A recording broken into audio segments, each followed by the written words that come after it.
Maharashtra bulletin, नई सोच नई दिशा। नासिक के पाइपलाइन रोड स्थित जियो पेट्रोल पंप के सामने आज सुबह करीब 10:30 बजे हादसा हुआ।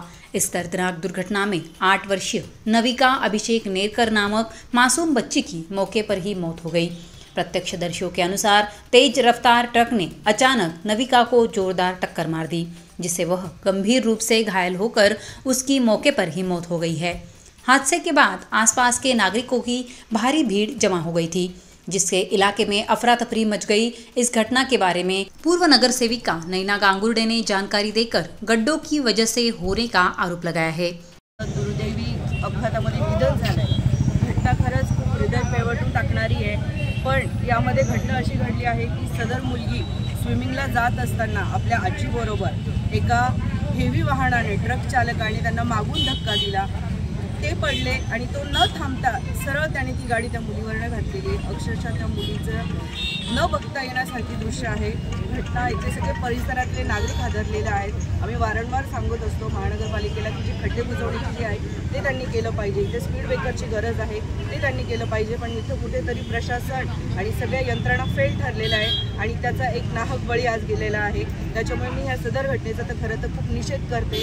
पोलीस प्रशासनाला आणि सगळ्यांना आव्हान करते की जो कोणी त्याच्यामध्ये अपराधी आहे त्याला कडक शिक्षा व्हावी, जेणेकरून भविष्यामध्ये अशा पुढे घटना घडल्या नाही पाहिजे। आणि जे काही आमच्याकडनंही प्रयत्न होतील त्यासाठी नेहमीच आमची बांधिलकी असेल, आम्ही नक्कीच प्रयत्न करू आणि त्या कुटुंबाच्या दुःखामध्ये आम्ही सगळे सहभागी आहोत। अशी घटना घडू नये अशी एक मनात आता इच्छा आहे आणि खंत फार वाटते।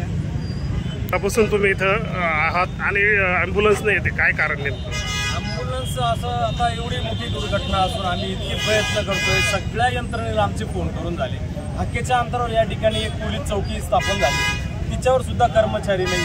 आमचा त्यांच्यावर रोष नाही आहे, पण नागरी वस्तीमध्ये जर अशा घटना घडत असतील आणि प्रशासनाचं जर आम्हाला सहकार्य लाभत नसेल वेळेवर, आज घटनेला अर्धा ते पाऊण तास होत आलेला आहे। आम्ही संपूर्ण यंत्रणेला, सिव्हिल असेल, खाजगी हॉस्पिटल असतील, गुरुजी रुग्णालय सगळ्यांना फोन करून झाले, पण वेळेवर कोणाचं ॲम्ब्युलन्ससाठी सहकार्य देखील आम्हाला मिळत नाही। तर याचं काय आम्ही हे करायचं? कुणाकडे एखादं जर अशी जर घटना घडत असेल, आम्ही कोणाच्या तोंडाकडे बघायचं आणि अपेक्षा बघायची? अपघातामध्ये जर एखादं जर गतप्राण म्हणजे होऊ नये अशा घटना, पण एखाद्याचं काही जर असेल त्याच्यामध्ये प्राण, पण वेळेअभावी सुविधा अभावी जर त्याचा जर अंत होत असेल तर याची कोण दखल घेणार? आणि प्रशासनाला आमची याच्या अगोदर वारंवार आमची मागणी होती।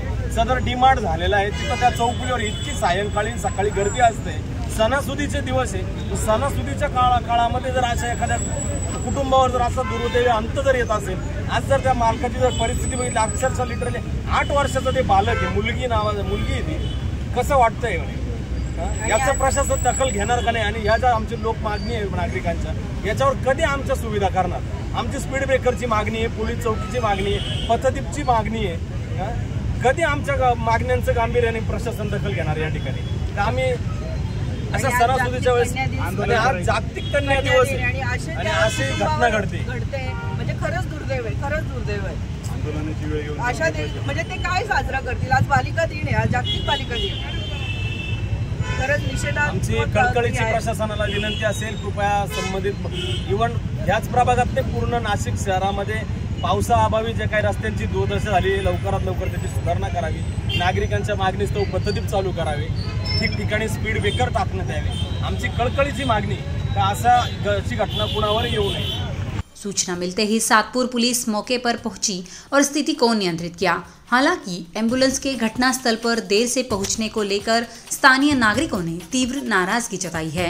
मृतक नविका का परिवार Gangapur road, pipeline road, Kalinagar चौक क्षेत्र का रहने वाला बताया जा रहा है।